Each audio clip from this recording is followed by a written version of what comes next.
Welcome back to another episode of Doing the Most. This is 3 in a row. Episode number, I don't know, but I'm happy to be here. Thank you guys for coming back. I appreciate you guys.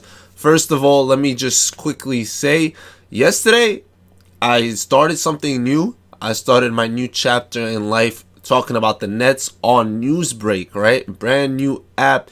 The link is down below to download it, and then you guys could follow me on there at Doing the Most. We're going to be doing strictly Nets coverage, pretty much. Coverage on the Nets. We're going to be watching highlights. We're going to be breaking down film. We're going to be doing all that. The Nets play today at 3 p.m. Eastern, and I'm excited for that. I can't wait to actually sit down and watch a game with you guys for the first time ever. We can only do that on Newsbreak. I can't do that on YouTube, so make sure you guys look at the link down below and get to it. Now, quickly, let's just talk about yesterday's game. There was only one game, so this episode's not going to be too long. It really is not. It's just going to be straight to the point because so many people didn't even watch the game. That game kind of didn't exist because there was UFC going on. There was TikTokers versus YouTubers boxing going on. So people literally didn't even watch this Utah Jazz Clippers matchup, and people didn't even know that Paul George went off. He legitimately went off. We be making fun of Pandemic P a lot. Even me, I'll be making fun of him on my normal YouTube channel just for fun because it's fun to do. But this man went off. He had 31 points. He literally had a big ball game. He was 6 of 10 from the three-point line. He was 12 of 24 from the field, so he shot 50%. He was efficient, right? Effective, not too many turnovers and stuff. Kawhi had 34. He missed a lot of threes. He shot well. I think he shot 58% from the field, but he was 1 of 6 from the three-point line. And to be honest, to be fair, he actually didn't play as well as PG. PG had a better game. I watched the game, and PG played so well. He was aggressive, all that. The only other player that went crazy, right? I'm just gonna look at the stat sheet real quick. Nicholas Batum was 4 of 6 from the three-point line, and Reggie Jackson was 5 of 6. Reggie had 17, Batum had 17, and they came out there to play. They really did. The Clippers ended up winning by 26 points. 26 is a lot, and that's because they hit just as many threes as the Utah Jazz. Utah is known for hitting a lot of threes. They're record holders for most threes taken and stuff like that in the regular season. And it just made sense that if you hit as many threes as them, you have a good shot. But beating them by 26 is big time. And that just shows you that the only player that really did anything for Utah was Donovan. He had 30.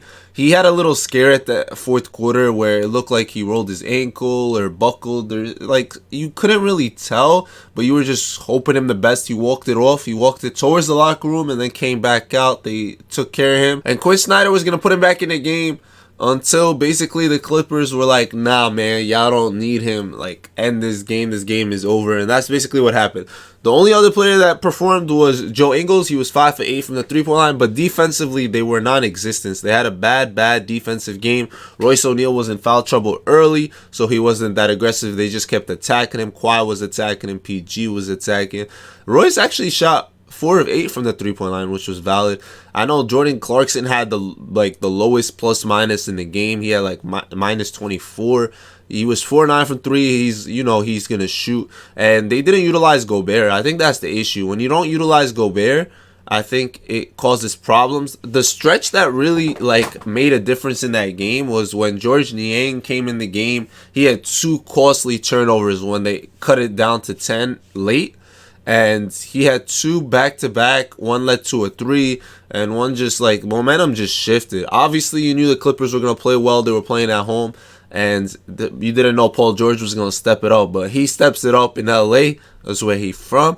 And I'm excited for Game 4. This is the second time in a row, second series in a row. They were down 2-zip.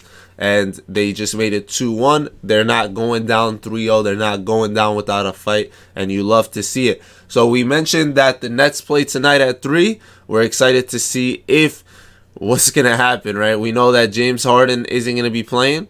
So can the Bucks do it again? Can they? The only way the Bucks I could see winning this series or winning this game, actually, they need to win this game, obviously, right? You don't want to go down 3-1. The way they can win this game is they gotta keep it a dogfight. They gotta keep it low scoring. That's when they have the best shot. They gotta come out aggressive. They gotta feed off the crowd. I think crowds need to realize they need to be loud from start to finish. They're just as important as the players on the court. If you're not and you're quiet, like we noticed that like Atlanta's crowd was quiet, they lost. We noticed how like Denver's crowd was quiet, they lost. Like, you know what I mean? You need the crowd to be behind you 150%. Like, I know the Knicks crowd be loud and they still lost in the first round, but no, there were times they were quiet, and that's when it really, like, the team needs to build off that sometimes. Like, even if they're playing bad, I feel like it's just because the crowd is quiet sometimes. Obviously, it's not 100% true, but you got to realize that these are must-win games, and you need the crowd behind you 100%. You want to come back to Milwaukee, right? So Milwaukee's got to show up. I know the crowd outside the building be crazy, so let the one inside be just as crazy. So that's the first game. The second game is at 8 p.m. Eastern, and that is Denver fighting for their life. They don't want to get swept. I'm sure the MVP don't want to get swept, but we know the Suns, we keep saying it almost every episode, they're scorching hot. They're on fire. They are flaming. So let's see if the Suns can basically get a sweep going. They'd be the only sweep in the second round. Or can Denver fight for one more game? Can they do it? We'll see. I'm excited. Let me know your predictions. I think I got the Suns tonight. And then for the Nets Bucks, I think we know where it's going. I don't think the Bucks have a chance in this series just from how the first three games went, right? Even the first two, they basically blew them out, even though one of them looked close. And game 3, KD played terrible. Bruce Brown was like trying to be their hero. Like, I don't see that happening again. So even if the Bucks win, I'm pretty sure the Bucks, like, they can't really withstand the Nets.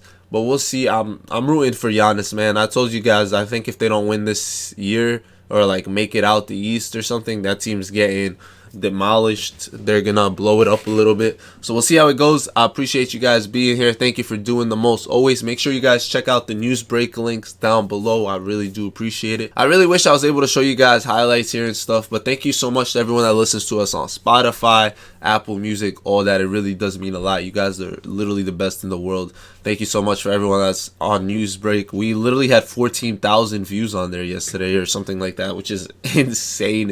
I love you guys so much. Thank you for doing the most.